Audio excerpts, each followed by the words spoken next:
Good day. It's great to see you again for our third session of meditation. Let me share my slides with you.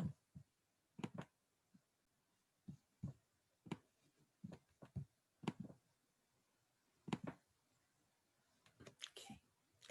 Today in meditation through sacred geometry and art, we're going to explore between the lines.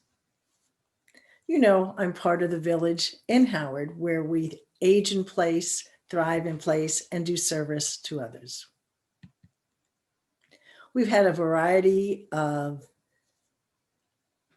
experiences with travel talks about pre-modern Japan, the life and legacy of Martin Luther King and Tom Benjamin sharing Listen to the Human Voice. We're truly exploring many different experiences through the village in Howard. And again, you can be linked with us on Tuesdays at 9 a.m. or Thursdays at 7 p.m. Do register through the calendar of the village in Howard. So let's take a deep breath in and out and smile and join Zara and her baby sister, Layla. The joke of the day. In 20 years, when kids ask about the 2020 toilet paper shortage, I'm telling them we had to drag our butts across the lawn in the snow, uphill, both ways. So today we're going to explore lines. So what do these lines mean to you? Squiggles, straight lines, spirals. Just write down or think about some of those things. What do they mean? Straight as an arrow, spiral in life, squiggly energy. What is it? You might be writing them down in a journal if you have that. Okay. So I thought I was a squiggle. Remember last week I said it was a triangle too. So maybe I'm a couple of these things. But if you identify as a squiggle, maybe you're creative, an entrepreneur, an innovator, or maybe a procrastinator. Perhaps you're a divergent thinker and you look at the bigger picture, often ignoring the status quo in favor of change. Perhaps meetings might ignore the agenda and restrictions. No, I do go by the agenda. Or you're brainstorming new ideas and you're a happy contributor, taking care of details, and artistic and visionary. So if you identify as a squiggle, maybe that's you.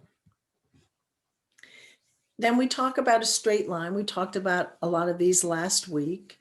And the cross, two straight lines, the intersection, might indicate heaven and earth. And their union is mankind.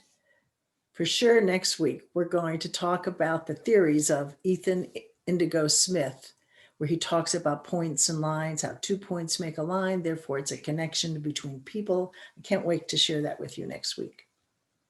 Now, we also talked about the Star of David activating the Merkaba, or the early Jewish mysticism.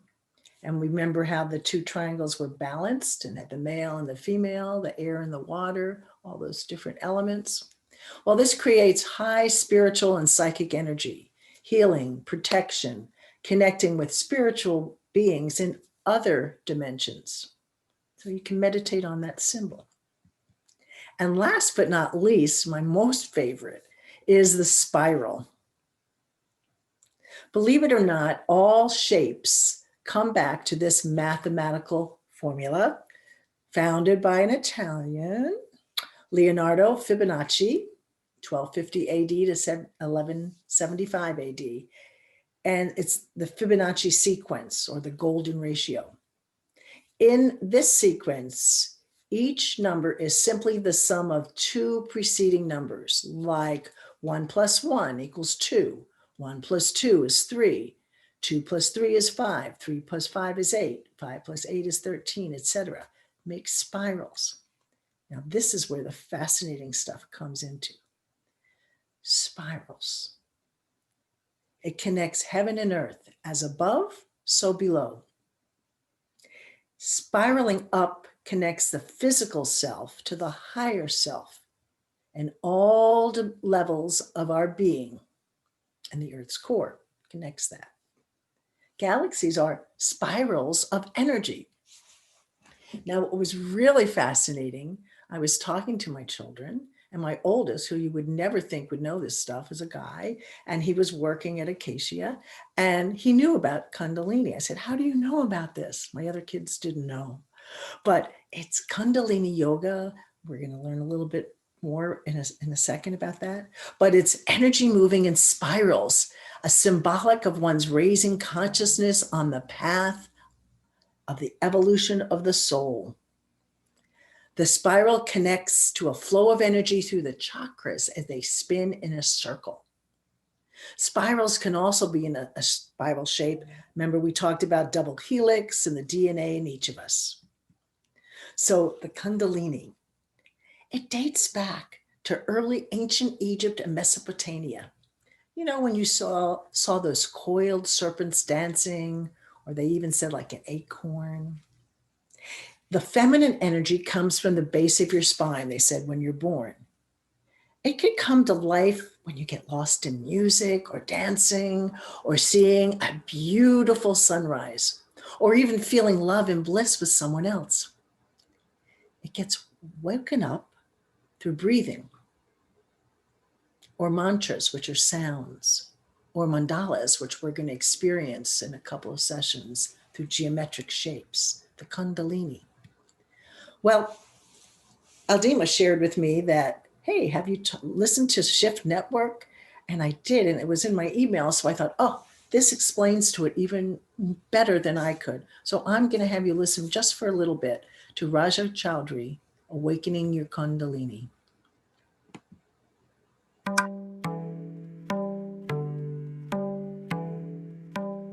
Namaha. Awakening your Kundalini is like playing a musical flute.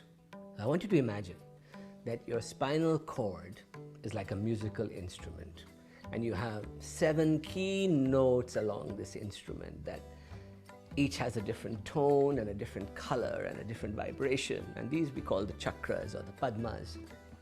So you have your Mooladhara, your Swadhisthana, your Manipura, your Anahata, your Visuddha, Agya, and Sahasrara at the top. Each one, according to the tradition, has a certain number of lotus petals.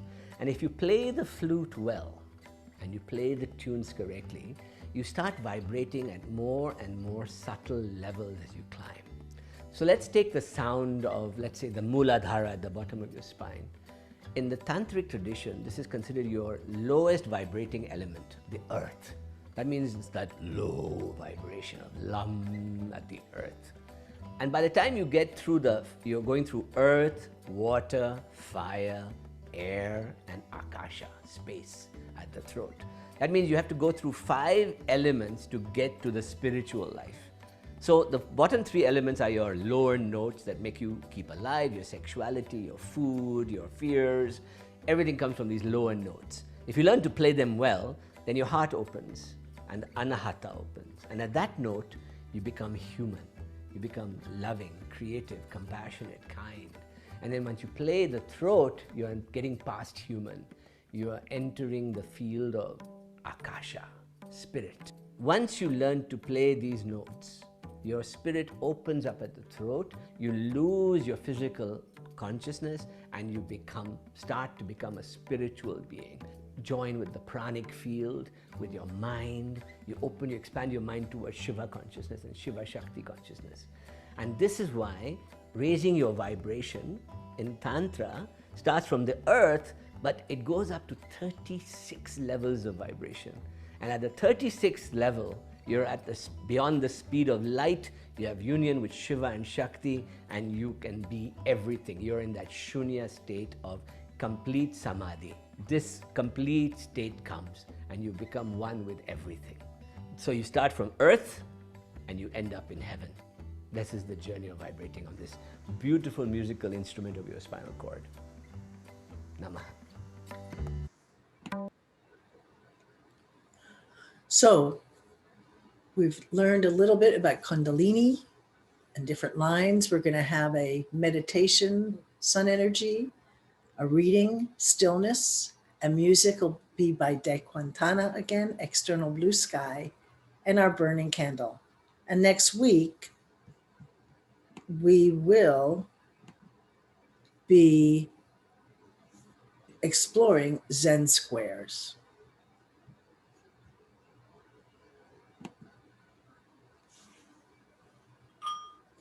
Let us begin our time of reflection.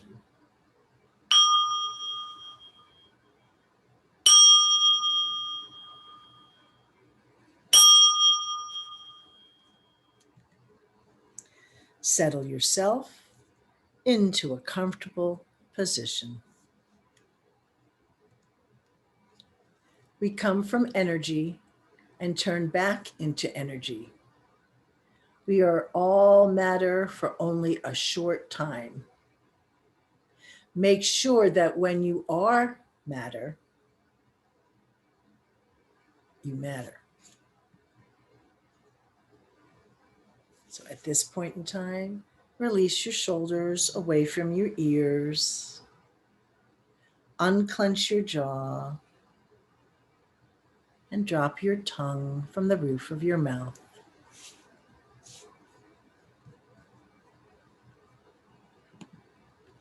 And you might take your fingers now, pinch your thumb to your index finger and say, I am powerful.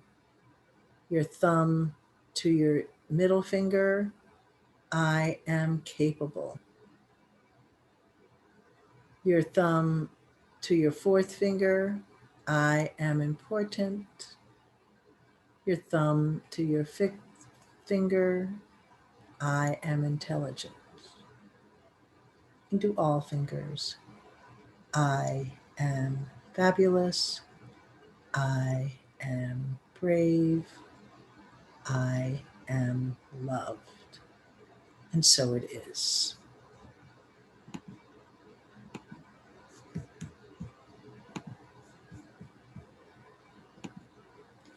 And for our sun energy meditation, as we're settled and relaxed, take your left hand and point it up to the sky, and take your left thumb and gently close off the left side of your nose and close your mouth and take a long, slow breath in through the right side of your nose and slowly breathe out through the right side of your nose. Relax your body and feel the warm sun flow through you at this time. Repeat 3 to 5 times. And when you're done,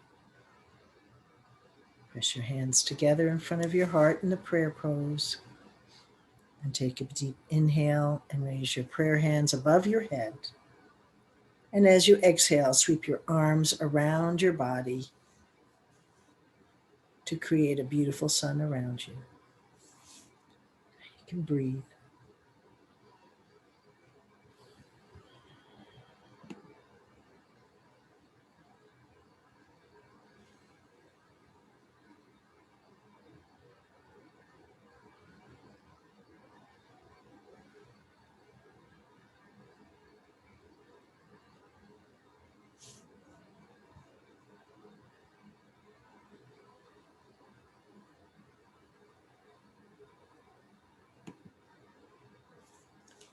I shall. I shall resolve to dwell in the present and not be captured by fear. I shall use my experience to remember and preciousness of life and gifts I have received. I shall challenge myself to live wisely and make meaning of my experience, letting it transform me.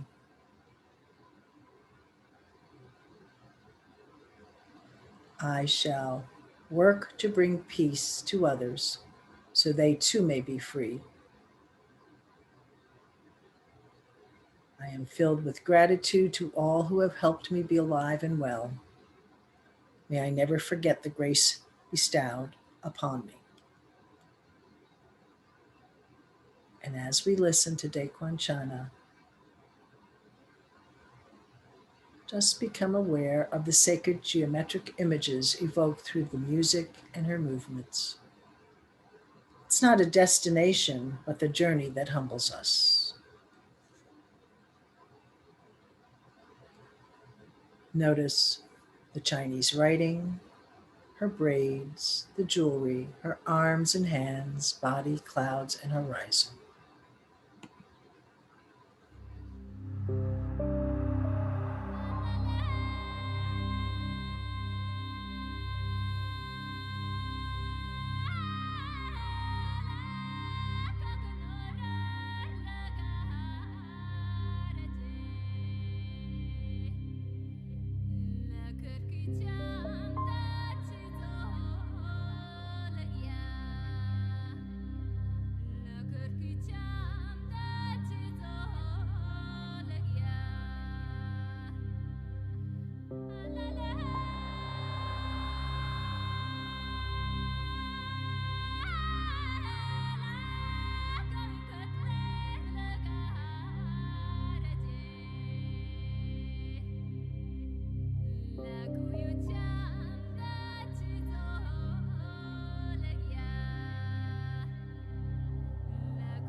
Our true nature is stillness, the source from which we come.